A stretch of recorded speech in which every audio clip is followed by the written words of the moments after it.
Praise the Lord, hallelujah. Zion வேதாகம ஆய்விற்கு அன்போடு கூட இயேசு கிறிஸ்துவின் நாமத்தில் உங்களை வரவேற்கிறேன். இன்றைய தினத்திலும் பரிசுத்த மார்க்கு எழுதின சுவிசேஷம் முதல் 3 அதிகாரங்களை தியானிக்க சர்வ வல்லமையுள்ள தேவன் நமக்கு கிருபை பாராட்டுவாராக. கிபி 1 நூற்றாண்டில் 60ஆம் வருஷத்தில் ரோமாபுரியில் உள்ள விசுவாசிகள் மிகவும் துன்புறுத்தப்பட்டார்கள்.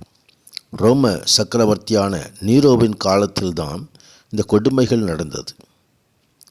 இதோ ஆண்டவரது பிள்ளைகள் இரத்த சாட்சிகளாய் மாற வேண்டிய நிர்பந்தம் வந்தது. பேதுருவும் பவுல் அப்போஸ்தலரும் கூட இப்படிப்பட்ட இரத்த சாட்சிகளாய் மறிக்கும்படியான காரியங்களை குறித்து பாரம்பரியங்கள் தெரிவிக்கிறது. இங்கே இந்த சூழ்நிலையிலே மார்க்கு நற்செய்தி எழுதும்படி பரிசுத்த ஆவியானவரால் தூண்டப்பட்டு இந்த கொடுமைகளுக்கு ஒரு பதிலுரையாக ரோம விசுவாசிகளின் நம்பிக்கையை உறுதிப்படுத்தும்படியாக பரிசுத்த ஆவியானவர் சித்தம் கொண்டார். கர்த்தருடைய பரிசுத்த மகிமை உண்டாகும். இந்த நோக்கத்துக்காகவே இந்த நற்செய்தி நூல் எழுதப்பட்டிருக்கிறது. 1ஆம் அதிகாரம் பரிசுத்த யோவான் ஸ்நானகனுடைய ஊழியத்தோடு இது ஆரம்பிக்கிறது.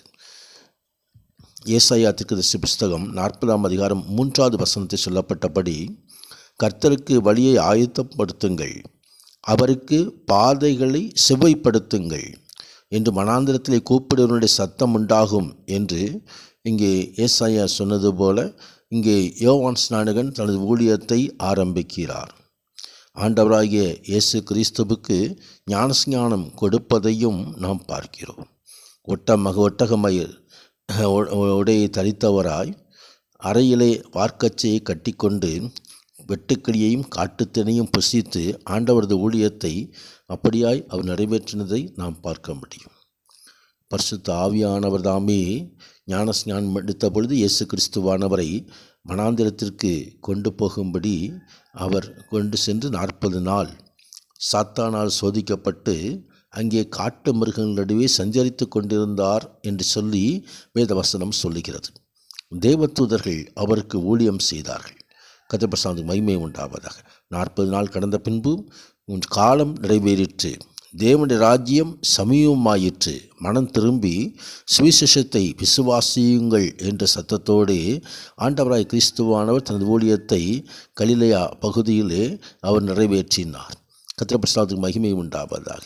ஆம், அங்கே மீன் பிடித்து கொண்டிருந்த சீமோனும் சகோதரன் அந்திரேயாவையும் வலையை போட்டு கொண்டிருந்த பொழுது, இதோ என் பின்னே வாருங்கள், உங்களை மனுஷரை பிடிக்கிறவர்கள் ஆக்குவேன் என்று சொல்லி ஆண்டவராகிய கிறிஸ்துவானவர்களை சீஷராக அழைக்கிற காரியத்தை குறித்தும் பார்க்கிறோம்.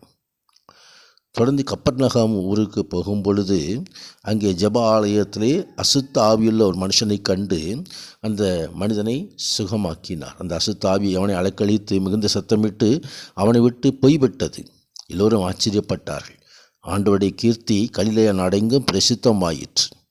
இன்னும் இயேசு கிறிஸ்துவானவர் அங்கே அநேகர்களை சுகமாக்குகிறதை குறித்து பார்க்கிறோம். சீமோனுடைய மாமி ஜுரமாய் கிடந்த பொழுது ஆண்டவராய் கிறிஸ்துவானவர் அங்கே போய் அவர் கையை பிடித்து தூக்கிவிட்டு ஜுரம் நீங்கும்படியான காரிய ஆசீர்வாதத்தை கட்டளையிட்டார். அநேக பிணியாளிகளையும் பிசாசு பிடித்தவர்களையும் கொண்டு வந்த பொழுது எல்லோரையும் அவர் தாமே விடுதலையாக்கி சுஸ்தமாக்கி அந்த ஆசீர்வாதத்தை கட்டளையிட்டார். கர்த்தருடைய பிரசன்னத்துக்கு மகிமை உண்டாவதாக. தொடர்ந்து கிறிஸ்துவ அதிகாலையிலே இருட்டோடு எழுந்து புறப்பட்டு வனாந்தரமான ஒரு இடத்திற்கு போய் ஜெபம் பண்ணினார் என்று சொல்லி வேதவசனம் சொல்லுகிறது. கர்த்தருடைய பிரசன்னத்துக்கு மகிமை உண்டாவது. கிறிஸ்துவாக்கிய ஒரு மனிதன் சமந்து மரங்கால் படியிட்டு உமக்கு சுத்தமானால் என்னை சுத்தமாக்க உம்மால் முடியும் என்று வேண்டிக் கொண்ட பொழுது அந்த வேண்டுதலுக்கு ஆண்டவர் பதில் கொடுத்தார்.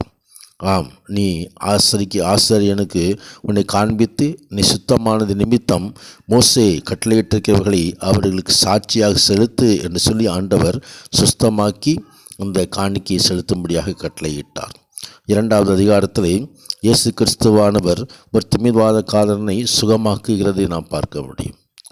எழுந்து உன் படுக்கையை எடுத்துக்கொண்டு எல்லோருக்கும் முன்பாக கடந்து செல்லும்படி ஆண்டவராகிய தேவன் அவருக்கு கிருபை பாராட்டினார்.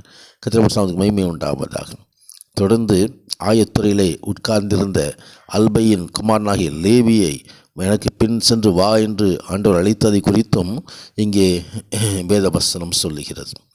உபவாசத்தை குறித்து கேள்விப்பட்ட போது அங்கே ஆண்டவராகி கிறிஸ்துவானவர் மணவாளன் அவர்களை விட்டு எடுபடும் நாட்களிலே அவரது சீஷர்கள் உபவாசிப்பார்கள் என்பதையும் ஆண்டவர் தெளிவுபடுத்தினார். ஓய்வு நாளை குறித்து ஆண்டவர் குறிப்பிடும் பொழுது மனுஷனுக்காக ஓய்வு நாள் உண்டாக்கப்படவில்லை, ஓய்வு நாள் மனுஷனுக்காக உண்டாக்கப்பட்டது. மனுஷகுமாரன் ஓய்வு நாளுக்கும் ஆண்டவராயிருக்கிறார் என்று சொல்லி ஓய்வு நாளை குறித்து ஆண்டவர் சொன்னதை குறித்து பார்க்கிறோம். கர்த்தருடைய பிரசன்னத்துக்கு மகிமை உண்டாவதாக. தொடர்ந்து 3வது அதிகாரத்திலே ஜெப ஆலயத்திலே அங்கே சூம்பின கையுடைய மனுஷனை கண்டு ஆண்டவர் சுஸ்தமாக்கினார்.